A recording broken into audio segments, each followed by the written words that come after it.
লেবাননে হামলা চালিয়ে দেশটির সশস্ত্র গোষ্ঠী হিজবুল্লাহর প্রধান হাসান নাসরুল্লাহকে হত্যা করেছে ইসরায়েল। দেশটির এ ধরনের হত্যাকাণ্ড এই প্রথম নয়। কখনো প্রকাশ্যে আবার কখনো গুপ্ত হত্যার মাধ্যমে শত্রুদের ঘায়েল করার কুখ্যাতি রয়েছে ইসরায়েলের।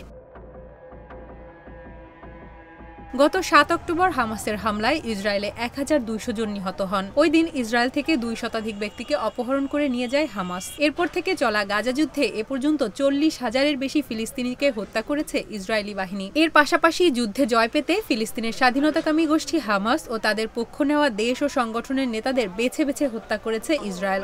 তবে তাদের এই নৃশংসতার ইতিহাস বেশ লম্বা। চলুন জেনে নেই গত ২০ বছরে মধ্যপ্রাচ্যে ইসরায়েলের চালানো টার্গেট কিলিংয়ের আদ্যোপান্ত। ২০০৪ সালের ২২ মার্চ ইসরায়েলি হামলায় নিহত হন হামাসের আধ্যাত্মিক নেতা শেখ আহমেদ ইয়াসিন। হিজবুল্লাহর শীর্ষ কমান্ডার ইমাদ মুগনিয়াকে ২০০৮ সালের ১২ ফেব্রুয়ারি হত্যা করে ইসরায়েল। তিনি ইসরায়েল ও দেশটির গোয়েন্দা সংস্থা মোসাদের মোস্ট ওয়ান্টেড তালিকায় ছিলেন। তাকে একাধিকবার হত্যার চেষ্টা করা হয়। ২০০৮ সালের ফেব্রুয়ারি পর্যন্ত মুগনিয়া নিখোঁজ ছিলেন। ২০১০ সালে হামাসের সামরিক কমান্ডার মাহমুদ আল মাহফুকে সংযুক্ত আরব আমিরাতের দুবাইয়ে একটি হোটেলে হত্যা করে ইসরায়েল। হামাসের সামরিক শাখার প্রধান আহমদ জাবরিকে ২০১২ সালে বিমান হামলা চালিয়ে হত্যা করে। এরপর ইসরায়েল ও হামাসের মধ্যে ৮ দিনের যুদ্ধ শুরু হয়।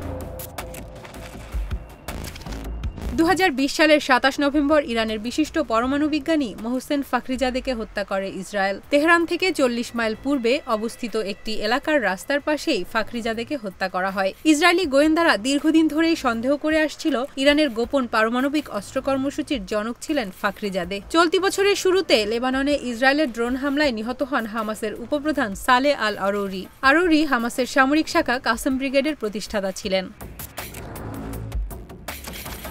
ইরানের প্রেসিডেন্টের উদ্বোধনী অনুষ্ঠানে যোগদান করতে গিয়ে ইসরায়েলের ক্ষেপণাস্ত্র হামলায় এবছর জুলাই মাসে নিহত হন হামাস প্রধান ইসমাইল হানিয়া। এর কয়েক ঘণ্টা আগে লেবাননে হামলা চালিয়ে হিজবুল্লাহর শীর্ষ সামরিক কমান্ডার ফুয়াদ শোকরকে হত্যা করা হয়। এরপর গাজায় বিমান হামলা চালিয়ে ইসরায়েল হত্যা করে হামাসের সামরিক শাখার প্রধান মোহাম্মদ দেইফকে।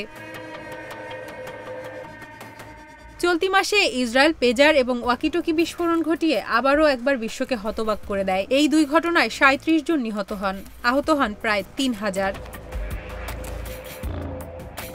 সবশেষ বৈরুতে হামলা চালিয়ে হিজবুল্লাহর প্রধান হাসান নাসরুল্লাহকে হত্যা করে ইসরায়েল। তাকে হত্যার জন্য লেবাননের একটি ঘনবসতিপূর্ণ এলাকায় হামলা চালায় ইসরায়েলি বাহিনী। এ হামলার অন্তত ৬ জন নিহত এবং অনেকে আহত হন।